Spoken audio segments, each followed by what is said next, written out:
नमस्कार, आप देख रहे हैं इंडिया टीवी। आपके साथ मैं हूं गौनिका अरोड़ा। महाराष्ट्र की चुनावी पिच पर प्रधानमंत्री मोदी की एंट्री होने वाली है। तारीख आ गई है, 5 नवंबर से लेकर 14 नवंबर तक 10 दिनों में मोदी की कई चुनावी सभाएं होंगी। दीपावली के तुरंत बाद नरेंद्र मोदी चुनावी ड्यूटी पर लग जाएंगे। तो क्या हरियाणा की तरह ही महाराष्ट्र में भी नरेंद्र मोदी महायुति को जीत दिलाएंगे? हरियाणा में मोदी की चुनावी रैलियों का सक्सेस रेट करीब 55% था। क्या महाराष्ट्र में मोदी 60% का टारगेट अचीव कर पाएंगे? संकेत तो ऐसे ही हैं, क्योंकि चुनाव से पहले महाअघाड़ी में जबरदस्त उठापटक हो रही है, जबकि महायुति में सब कुछ ठीक ठाक चल रहा है। राहुल पवार ठाकरे का खेमा 85 सीटों के फेर में फंसा हुआ है। महाअघाड़ी के भीतर माहौल जबरदस्त सियासी हो रखा है और इसका सीधा फायदा शिंदे, फडणवीस, अजीत पवार को होने वाला है। अब की बार महाराष्ट्र में नरेंद्र मोदी का एम फैक्टर महायुति के लिए कैसे गेम चेंजर और महाअघाड़ी के लिए कैसे डेंजर साबित होने वाला है, इस रिपोर्ट से समझते हैं। राहुल के 85, ठाकरे के 85, पवार के 85। क्या मोदी को हराने के लिए इंडी के लिए ये नंबर ही हैं काफी, या फिर मोदी विरोधी खेमे में खेल हो गया बहुत सियासी? और क्या पूरी पिक्चर अभी भी है बाकी? 85, 85, 85, 85, 85, 85, 85, 85, 85, 85, 85, 85, 85, 85, 85। महाअघाड़ी 85 पर ही अटकी है। राहुल ठाकरे पवार के गुट में 33 सीट पर अभी भी पूरी क्लियरिटी नहीं दिख रही है, जबकि मोदी ने महायुति में आगे की पूरी पिक्चर क्लियर कर दी है। 3 पार्टियों का अलायंस उधर भी है, 3 पार्टियों का अलायंस इधर भी है। फर्क सिर्फ इतना है कि महाअघाड़ी वाले दिल्ली से लेकर महाराष्ट्र तक आपस में ही लड़ रहे हैं। महायुति वाले बिना शोर शराबा किए महाराष्ट्र में भी एकजुट हैं, दिल्ली में भी एकजुट हैं। वैसे तो सीट शेयरिंग पर पेंच महायुति में भी फंसा है।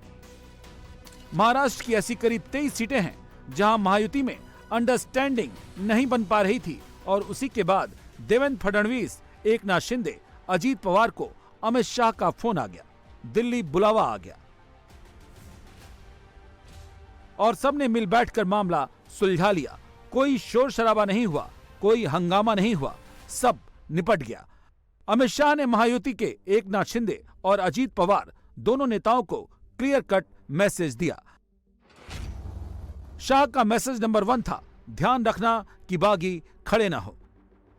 शाह का मैसेज नंबर 2 था, महायुति में कोई भी दल बागियों को खड़ा नहीं करेगा। और शाह का मैसेज नंबर 3 था, तीनों पार्टियां एक साथ पूरी मजबूती के साथ चुनाव लड़ेंगी। चीज का फिक्र नहीं है। मैं आपको आज पूरी कॉन्फिडेंस के साथ ये बताना चाहूंगा कि महायुति की सरकार कम से कम 175 सीट जीतेगी और वापस महाराष्ट्र में सरकार बनाएगी। बिल्कुल उलझने नहीं लगी है। भारतीय जनता पार्टी ने 99 सीट अपने डिक्लेयर कर चुके हैं हम। उसके साथ ही शिंदे जी ने भी लगभग 65 सीट डिक्लेयर कर दिए हैं और अजित दादा ने भी अपनी सीटें डिक्लेयर की है। कुछ सीटें हैं जिनके ऊपर चर्चा होना स्वाभाविक है, कुछ सीटें ऐसी है जिसके ऊपर सभी क्लेम कर रहे हैं, लेकिन हमारा ध्येय है महाराष्ट्र को एक स्थिर सरकार देना, महाराष्ट्र को एक अच्छी सरकार देना, और इसके लिए चर्चा करके इसमें से विनेबिलिटी का फैक्टर देख के, अच्छा कैंडिडेट कौन है ये देख के निर्णय लिया जाएगा। कुछ सीटों पे तो अभी वैसे देखने जाओ तो कांग्रेस की एक भी सीट डिक्लेयर नहीं हुई है अभी तक। आज तारीख है 24, 29 को नामांकन का आखिरी दिन है। मेरे कुलाबा विधानसभा क्षेत्र में आज ये भी मालूम नहीं कौन लड़ने वाला है, कौन आने वाला है, उम्मीदवार तो छोड़ ही दो। तो बहुत से कंस्टिट्यूएंसीज में कांग्रेस और शिवसेना का ये प्रॉब्लम है कि उनके पास देने के लिए उम्मीदवार ही नहीं है, इसीलिए उनको लिस्ट डिक्लेयर करने में देरी हो रही है।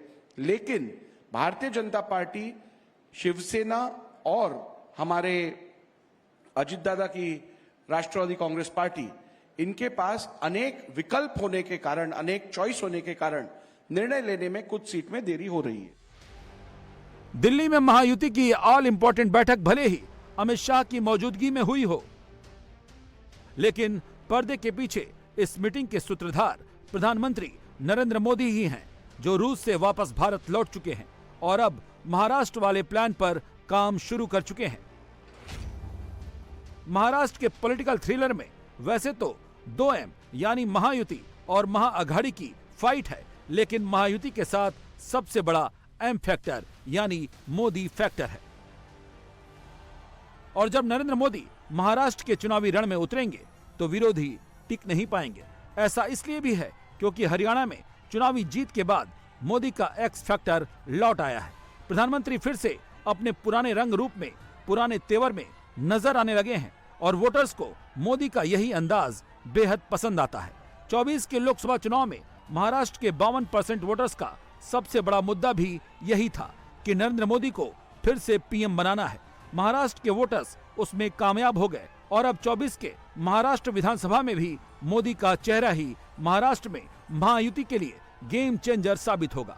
और ये कैसे होगा, इसका खाका भी अभी से रेडी कर लिया गया है। महाराष्ट्र की सियासी पिच पर नरेंद्र मोदी दिवाली के बाद उतरेंगे, महाराष्ट्र के कोने कोने का राउंड लगाएंगे।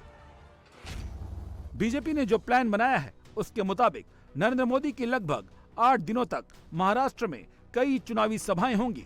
5 नवंबर से 14 नवंबर तक महाराष्ट्र में प्रधानमंत्री की सभाएं होंगी। मोदी महाराष्ट्र के हर क्षेत्र में रैली करेंगे और वो सिर्फ बीजेपी के कैंडिडेट्स के लिए ही नहीं, महायुति के उम्मीदवारों के लिए भी प्रचार करेंगे। महाराष्ट्र के चुनावी रण में मोदी किस तरह एक एक सीट को डोमिनेट कर सकते हैं, वोटर्स का पूरा सेंटीमेंट महायुति की ओर मोड़ सकते हैं, ये समझने के लिए आपको हरियाणा के चुनावी नतीजों का एक आंकड़ा दिखाते हैं। क्योंकि हरियाणा की चुनावी पिच पर मोदी ने जहां जहां चुनावी सभाएं की, वहां वहां बीजेपी ने बम्पर जीत हासिल की। नरेंद्र मोदी ने सोनीपत, कुरुक्षेत्र, हिसार और पलवल में कुल 4 रैलियां करके वहां की 20 सीटों पर प्रभाव छोड़ा था और 11 सीटें बीजेपी के खाते में डाल दी थी। इस हिसाब से हरियाणा में मोदी की रैलियों का सक्सेस रेट 55% रहा। पब्लिक से मोदी का जो कनेक्ट 24 के लोकसभा चुनाव में कुछ कम हो गया था, वो हरियाणा ने वापस लौटा दिया और अब पब्लिक से मोदी का यही कनेक्शन महाराष्ट्र में महायुति के लिए जीत का ऑक्सीजन बन सकता है। राहुल पवार ठाकरे को झटका क्यों लग सकता है, खासकर राहुल क्यों महाराष्ट्र की पिच पर मोदी के सामने नहीं टिकेंगे, ये रामदास अठावले ने इंडिया टीवी के चुनाव मंच में बता दिया है। देखते हैं कौन है कितना तैयार, महाराष्ट्र में किसकी बनेगी सरकार। देखते हैं कौन है कितने तैयार, महाराष्ट्र में किसकी बनेगी सरकार। महाविकास आघाड़ी की हो जाएगी हार और महायुति की बनेगी सरकार। राहुल गांधी भारी नहीं पड़ेंगे, मतलब इस देश में है नरेंद्र मोदी जी की आंधी। जब तक इस देश में नरेंद्र मोदी जी की आंधी, कैसे बनेगी प्रधानमंत्री राहुल गांधी।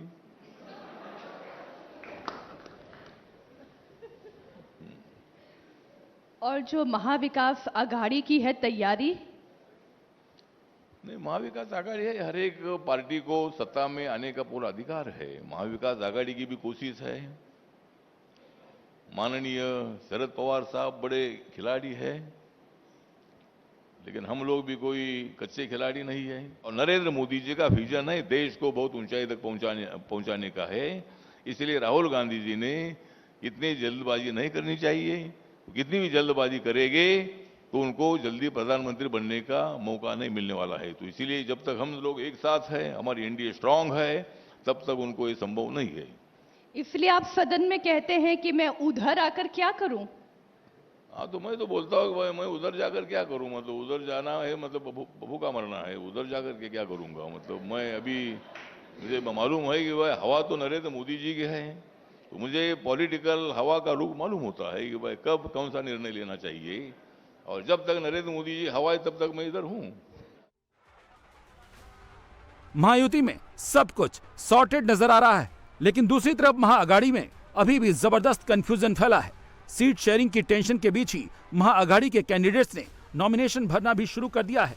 महाअघाड़ी में शामिल तीनों पार्टियां 85-85-85 वाला फॉर्मूला लॉन्च कर चुकी हैं, लेकिन कुछ सीटों पर अभी भी पेंच फंसा हुआ है। ठाकरे गुट के संजय राउत कैमरे पर आते हैं तो सीटों के ऐलान के बाद भी करेक्शन की बात करते हैं। अंदर मची खींचतान को अफवाह बताकर, हवाबाजी बताकर टालने की कोशिश करते हैं, लेकिन फैक्ट नहीं बताते। फैक्ट ये है कि महाअघाड़ी में ठाकरे गुट की शिवसेना सबसे कमजोर पिच पर है। इस बार अगर उद्धव ठाकरे की पार्टी को अपने अलायंस में 100 से कम सीटें मिलती हैं तो 1995 के बाद ये उनका सबसे कमजोर आंकड़ा होगा। 1995 में शिवसेना ने 169 सीटों पर चुनाव लड़ा था, 73 सीटें जीती थीं और 2019 के चुनाव में शिवसेना ने 124 सीटों पर चुनाव लड़ा था, 56 सीटों पर जीत दर्ज की थी। मगर इस बार शिवसेना अभी तक सिर्फ 85 सीटों का ऐलान कर पाई है। महाअघाड़ी में अब सिर्फ 33 सीटों का ऐलान होना बाकी है, उसमें भी दूसरी पार्टियों को सीटें बांटनी है और ये महाअघाड़ी गुट में विवाद की वजह बन सकती है। इसका हिंट संजय राउत ने कैमरे पर दे दिया है। सेंचुरी से कम में ठाकरे गुट कोई समझौता नहीं करने वाला है। देखिए, शिवसेना ऑफिशियली के भी लिस्ट जारी नहीं करेगी। कल ट्विटर पर एक लिस्ट आई है, उसमें भी बहुत करेक्शंस है, वो करना पड़ेगा, वो आज हो जाएगा।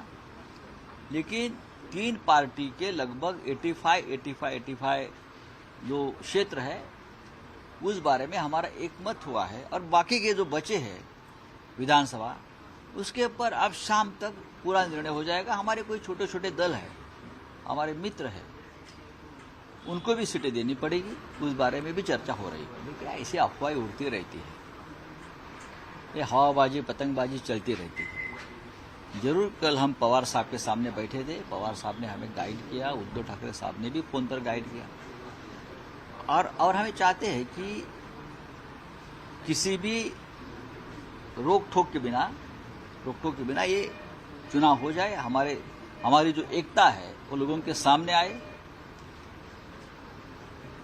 मसला सीटों का नहीं है, जो जीतेगा उसको सीट है। कौन कितनी सीटें लड़ रही है ये फॉर्मूला नहीं है, फॉर्मूले की बात मत करिए आप।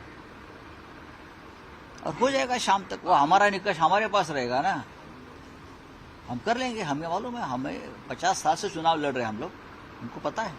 सेंचुरी के नजदीक हम आए हैं, अब 2-4 सिक्सर मार देंगे, सेंचुरी हो जाएगी ना।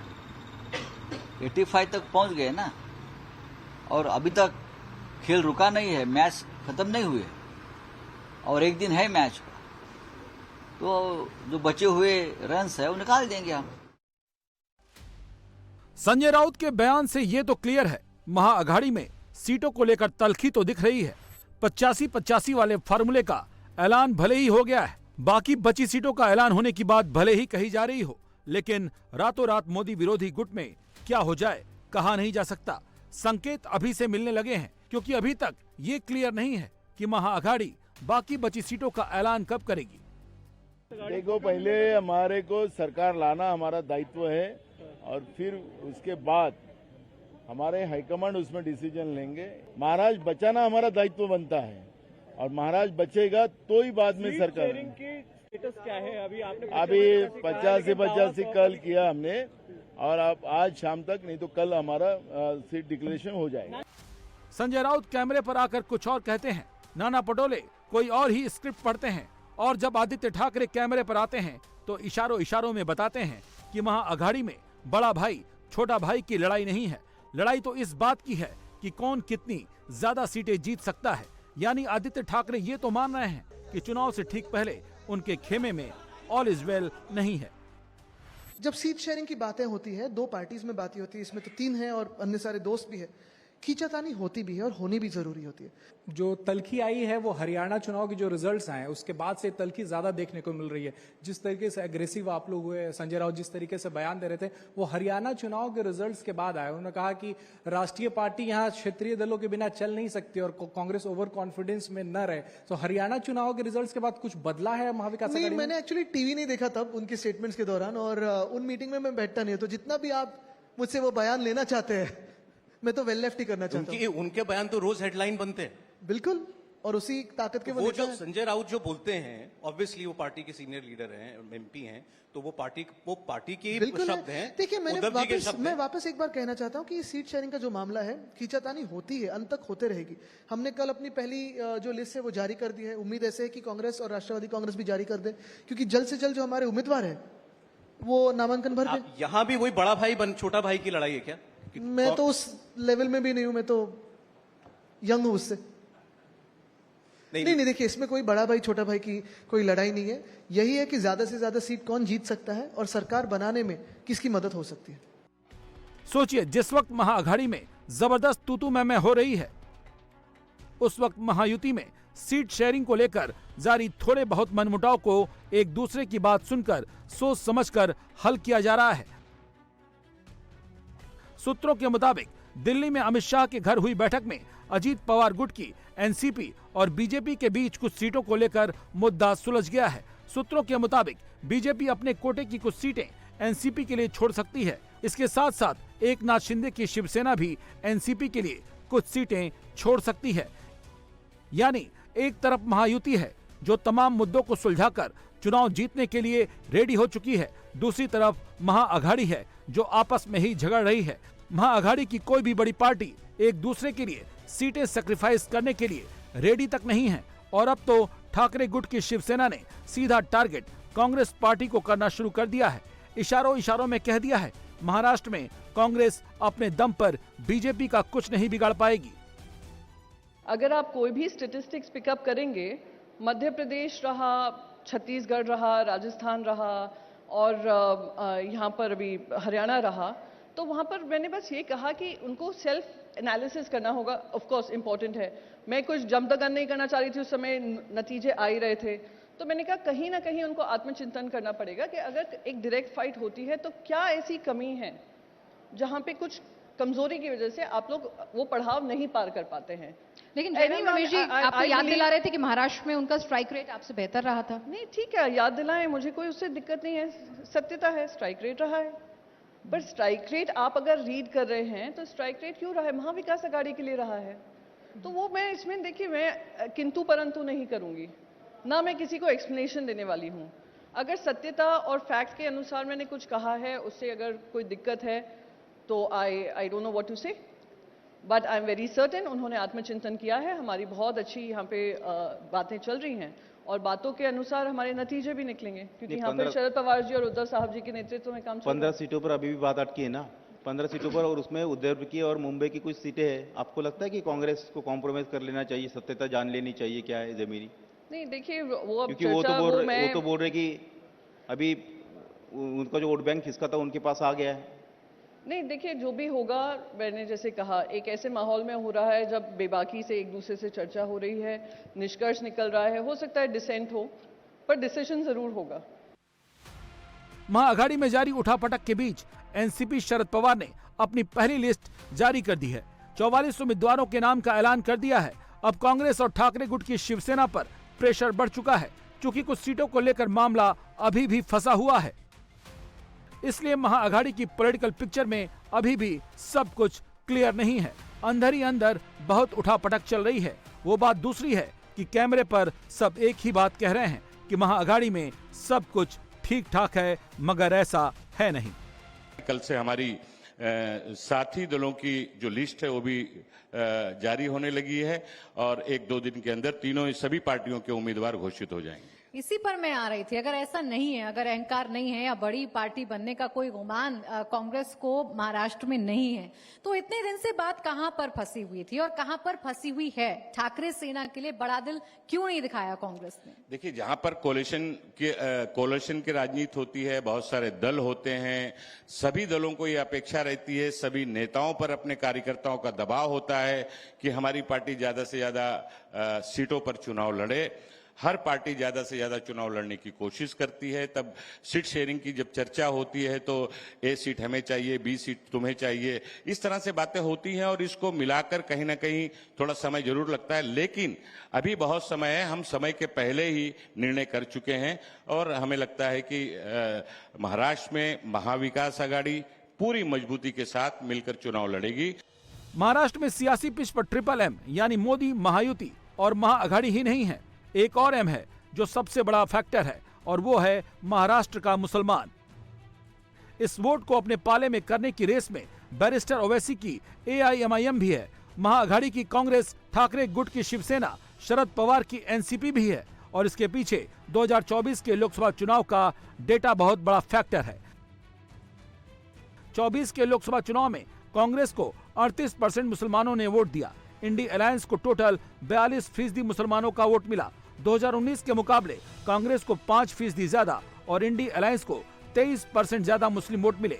महाराष्ट्र के चुनाव में महाअघाड़ी इसे भी इनकैश करना चाहती है। मुस्लिम मोहल्लों में गली गली, मोहल्ले मोहल्ले वोट मांगने का सिलसिला शुरू हो चुका है। मुसलमानों को रिझाया जाने लगा है और रिझाने वालों में ओवैसी की पार्टी भी है, अखिलेश की पार्टी भी है।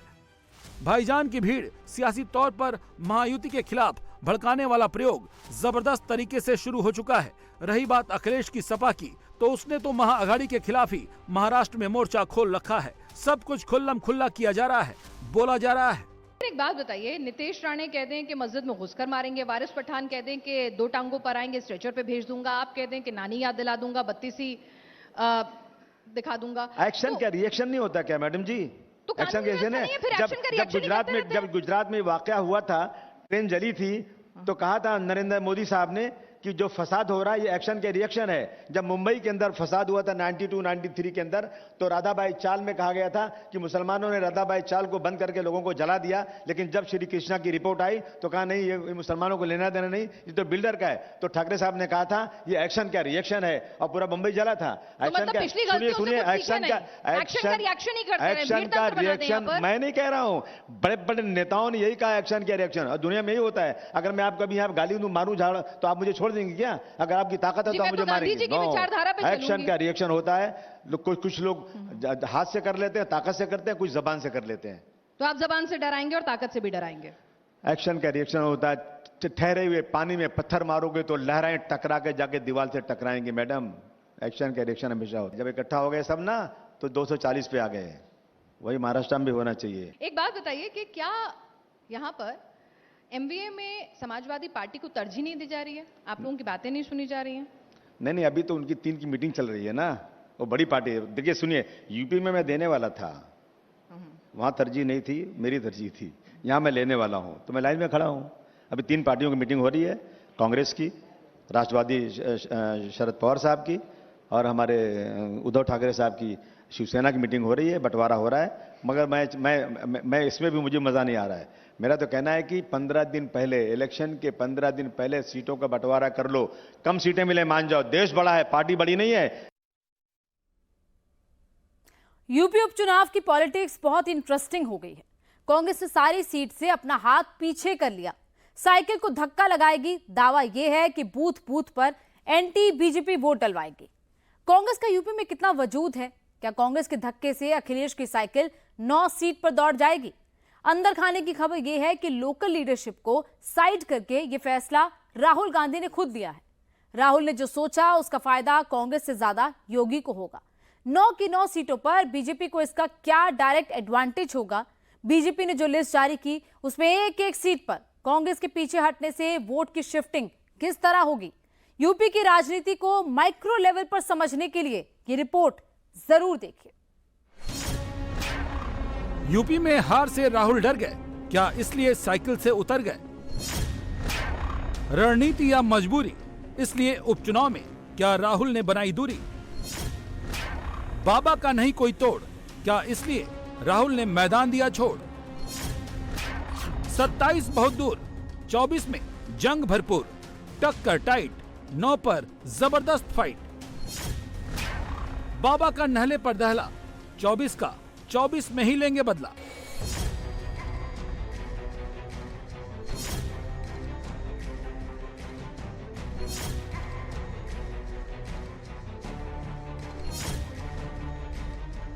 यूपी में 9 सीट का उपचुनाव साख का सवाल बन गया है। योगी की पार्टी अपनी पुरानी साख वापस पाने के लिए लड़ रही है। अखिलेश की पार्टी लोकसभा में बनी साख को बनाए रखने के लिए लड़ रही है। राहुल की पार्टी जो बची खुची साख है उसे बचाने के लिए चुनाव ही नहीं लड़ रही है। अब इसके लिए बीजेपी क्या कर रही है वो बताएंगे, लेकिन पहले कांग्रेस ने क्यों हथियार डाल दिए, क्यों साइकिल के पीछे जा छिपी? वो भी तब जब पीडीए और संविधान बचाने वाला नैरेटिव यूपी के लोकसभा चुनाव में हिट रहा। उसके बाद कांग्रेस ने उपचुनाव नहीं लड़ने का फैसला क्यों किया? ये मजबूरी है या कोई रणनीति, पहले वो सुनते हैं। हमने निर्णय लिया है कि उत्तर प्रदेश में कांग्रेस पार्टी अपने उम्मीदवार नहीं उतारेगी एवं इंडिया गठबंधन के सभी उम्मीदवारों को एकजुटता के साथ, मजबूती के साथ उनकी विजय के लिए प्रयासरत रहेंगे। मैं आपको बतलाना चाहूँगा कि पिछले दिनों उत्तर प्रदेश कांग्रेस कमेटी के नेतृत्व में उत्तर प्रदेश की इन सभी 10 विधानसभाओं में बहुत ही सफलतापूर्वक संविधान बचाओ संकल्प सम्मेलनों का आयोजन किया गया, जहां पर हजारों की तादाद में वहां के कार्यकर्ता, वहां की जनता और वहां के बुद्धिजीवी वर्ग के लोग उपस्थित रहे। और इस सफलता के बाद एक चीज का एहसास हमें हुआ कि आज अगर भारतीय जनता पार्टी को या एनडीए को अगर हमने नहीं रोका तो आने वाले समय में यह संविधान, भाईचारा, आपसी सौहार्दता और भी कमजोर हो जाएगी। अंदाजा तो उसी वक्त से लगने लगा था जब कांग्रेस 5 सीट मांग रही थी और अखिलेश 2 सीट दे रहे थे, वो भी गाजियाबाद और खैर की, वो सीट जिस पर बीजेपी कहीं ज्यादा मजबूत है। और अब कांग्रेस को लग गया कि सीट मिलेगी तो यही मिलेगी और यहाँ से जीत तो नहीं मिलेगी। तभी पार्टी ने डिसाइड कर लिया कांग्रेस क्यों साइकिल पर सवार नहीं हो रही है। ये रणनीति है या मजबूरी, आगे सुनिए, फिर खुद फैसला कीजिए। दरअसल सच्चाई ये है कि जो 5 सीट कांग्रेस मांग रही थी वहाँ कांग्रेस कहीं टिकती ही नहीं है। आंकड़े बताते हैं कि उनमें से कुंदरकी को छोड़कर न तो किसी सीट पर सपा मजबूत है और न ही कांग्रेस। कांग्रेस को गाजियाबाद सीट का ऑफर था। गाजियाबाद विधानसभा सीट बीजेपी का गढ़ है। 2022 में बीजेपी के अतुल गर्ग ने सपा के विशाल शर्मा को 1,05,537 वोटों के भारी वोटों से मात दी थी। यहाँ कांग्रेस को सिर्फ 4.9 यानी 11,818 वोट मिले। उसी तरह खैर रालोद का गढ़ रहा है। 2022 में सपा और रालोद ने मिलकर चुनाव लड़ा था। इसके बावजूद बीजेपी ने ये सीट 97,999 वोटों से जीती थी, जबकि कांग्रेस को सिर्फ 0.6% यानी 1,514 वोट ही मिले थे। इस बार रालोद भी बीजेपी के साथ है। मीरापुर भी रालोद का गढ़ है। 2022 में रालोद के चंदन चौहान ने बीजेपी के प्रशांत चौधरी को 27,380 वोटों से हराया था। इस बार दोनों दल साथ साथ हैं, जबकि कांग्रेस को यहाँ भी 0.6% यानी 1,258 वोट ही मिले। कुंदरकी सपा का गढ़ मानी जाती है। 2022 के चुनाव में सपा के जियाउर रहमान बर्क ने बीजेपी के कमल कुमार को 43,162 वोटों से हराया था, जबकि कांग्रेस को सिर्फ 1,716 वोट मिले थे। इन आंकड़ों को देखकर समझना मुश्किल नहीं है कि कांग्रेस ने उपचुनाव में बैक गियर क्यों लगाया, जबकि आंकड़े कह रहे हैं कि यूपी में कांग्रेस का अकेले तो वजूद ही नहीं है। कांग्रेस को ये बात अच्छी तरह से पता है, इसीलिए कांग्रेस खेमा उपचुनाव से हटा है। जनता सब जानती है किसी न किसी ठगा है, कौन ठग है, कौन महाठग है, ये सारी जनता को जानकारी है और लोग सजग हैं और सब चीज़ों को समझते हैं। जहाँ तक कांग्रेस पार्टी का विषय है, उत्तर प्रदेश में ये साबित हो गया कि कांग्रेस पार्टी का कोई अस्तित्व नहीं है और उनका जो एजेंडा था जाति, भाषा, क्षेत्र के नाम पर देश को बांट के और देश को कमजोर करने के जो उनका षड्यंत्र था, उसे जनता समझ चुकी है। इस प्रकार से उन्होंने प्रत्याशी घोषित किए तो ऐसा लगता भी नहीं कि कांग्रेस का कोई प्रत्याशी, कोई कैंडिडेट इस गठबंधन का हिस्सा है। और मुझे ऐसा लगता है कि हो सकता है कांग्रेस पार्टी अपना सिंबल या अपना कार्यालय समाजवादी पार्टी के दफ्तर में छोड़े जाए। कांग्रेस का उपचुनाव न लड़ने का फैसला क्या हार की डर से किया गया? ये मजबूरी है या कोई सोची समझी रणनीति? अगर रणनीति के तौर पर देखा जाए तो इस फैसले से कांग्रेस पर रिजल्ट को लेकर कोई दबाव नहीं रहेगा। समाजवादी पार्टी जीतेगी तो कांग्रेस भी जीत का हिस्सेदार बनेगी। समाजवादी पार्टी हारी तो कम से कम हार का सीधे ठीकरा कांग्रेस पर तो नहीं फूटेगा। कांग्रेस का ये फैसला हरियाणा का डैमेज कंट्रोल करने की कोशिश भी है। कांग्रेस इंडी अलायंस में ये मैसेज देने में कामयाब होगी। जो हरियाणा सीट शेयरिंग को लेकर आम आदमी पार्टी और समाजवादी पार्टी को तवज्जो नहीं दी गई थी, यूपी में टिकट को लेकर तकरार की संभावना को उसने बनने नहीं दिया। अकड़ न दिखाने के बजाय ये मैसेज कांग्रेस ने दिया कि वो सीटें इसलिए छोड़ी कि एंटी बीजेपी वोट बटे नहीं। मैं बहुत स्पष्ट कर दूं, सिंबल भी समाजवादी पार्टी का ही होगा और या घटक दल इंडिया गठबंधन के जो घटक दल अगर कोई होंगे उनका होगा, और उम्मीदवार भी उनके होंगे। ना ही कांग्रेस पार्टी का कोई उम्मीदवार होगा और ना ही कांग्रेस पार्टी किसी दूसरे सिंबल पे लड़ने जा रही है। बिना किसी शर्त के हमने समाज के हित में एक सकारात्मक मजबूत राजनीति के चलते हुए माननीय राहुल गांधी जी और आदरणीय मल्लिकार्जुन खड़गे जी और हमारी नेता आदरणीय प्रियंका गांधी जी के निर्देशानुसार और जिस भावनाओं के चलते हुए पिछले दिनों 10,700 किलोमीटर से भी ज़्यादा की यात्रा इस देश को जोड़ने और लोगों के बीच एक प्रेम का संदेश देने का जो त्याग तपस्या आदरणीय राहुल गांधी जी ने की, वो सिर्फ शाब्दिक रूप से नहीं, उन्होंने कर दिखलाई। और आज इस निर्णय के साथ मैं गर्व के साथ कह सकता हूं कि आज कांग्रेस पार्टी देश के प्रति जो उसकी जिम्मेदारी है, एक प्रमुख विपक्षी दल के तौर पर जो जिम्मेदारी है, उसका निर्वहन कर रही है। मतलब साफ है कि यूपी में अखिलेश को बड़ा भाई मानने में उसे कोई दिक्कत नहीं है। ये रणनीति भी है और मजबूरी भी।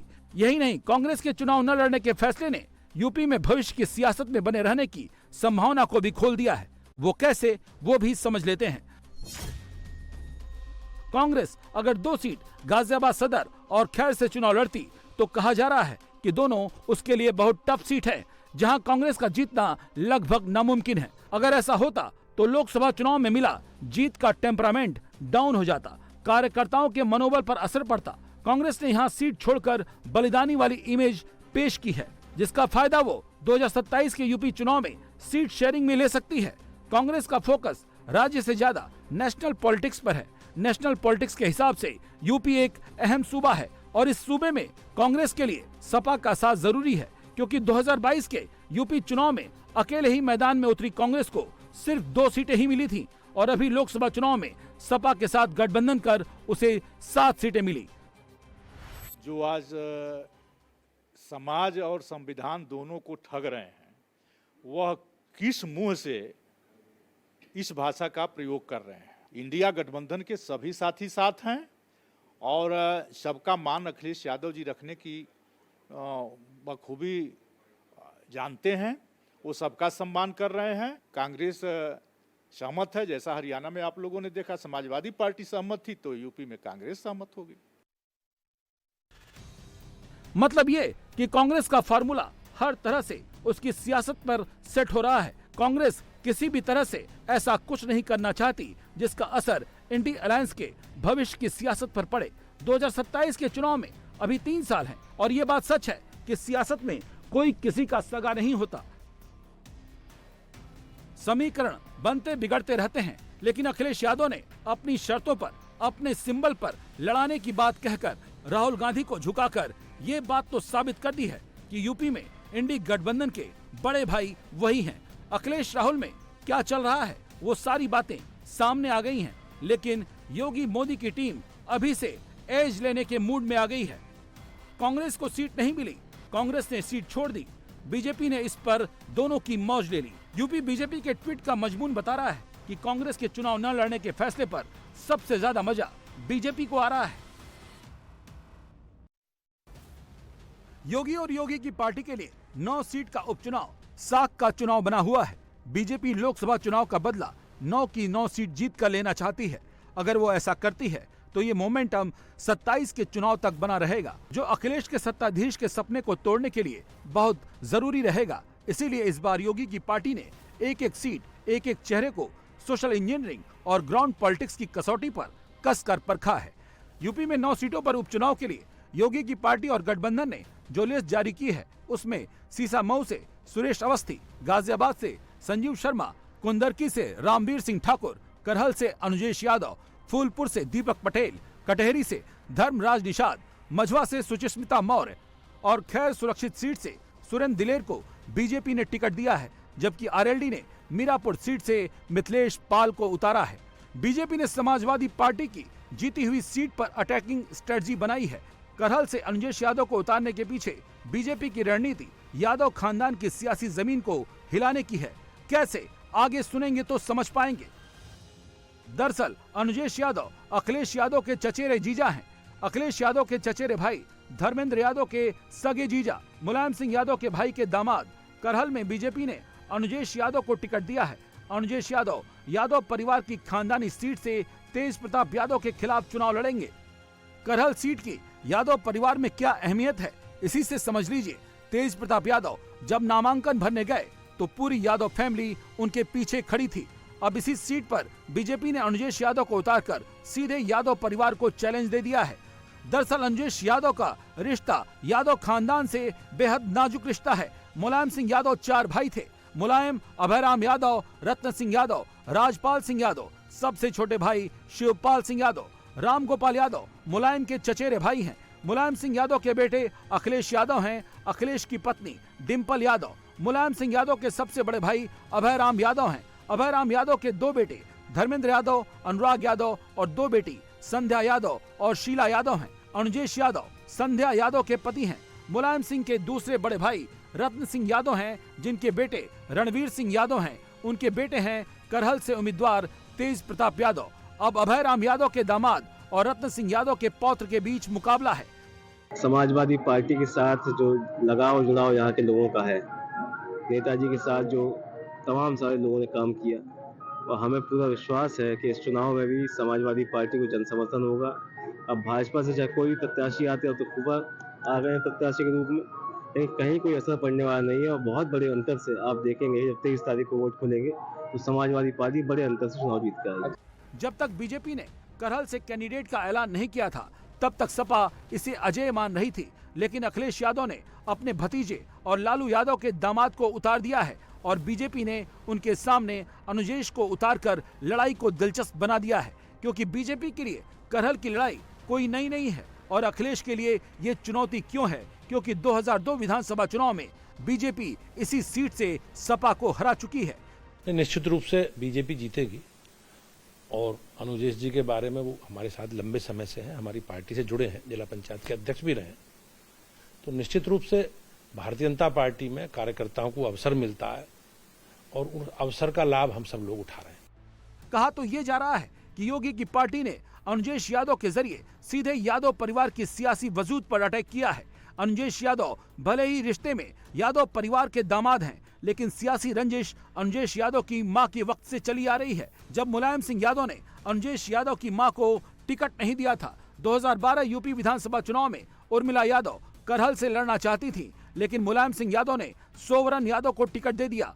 जब उर्मिला यादव ने विरोध किया तो मुलायम सिंह ने पार्टी से निकाल दिया। 2012 चुनाव से पहले उर्मिला यादव ने कांग्रेस को ज्वाइन किया था। पहले तो मैं राष्ट्रीय अध्यक्ष भाजपा श्री नड्डा जी को, मोदी जी को, अमित शाह जी को, योगी जी को और प्रदेश अध्यक्ष भूपेंद्र जी को, धर्मपाल जी को, संगठन मंत्री सभी लोगों को मुझे तो जो विश्वास किया है पार्टी ने, मैं उन सबको बहुत बहुत बधाई देता हूं।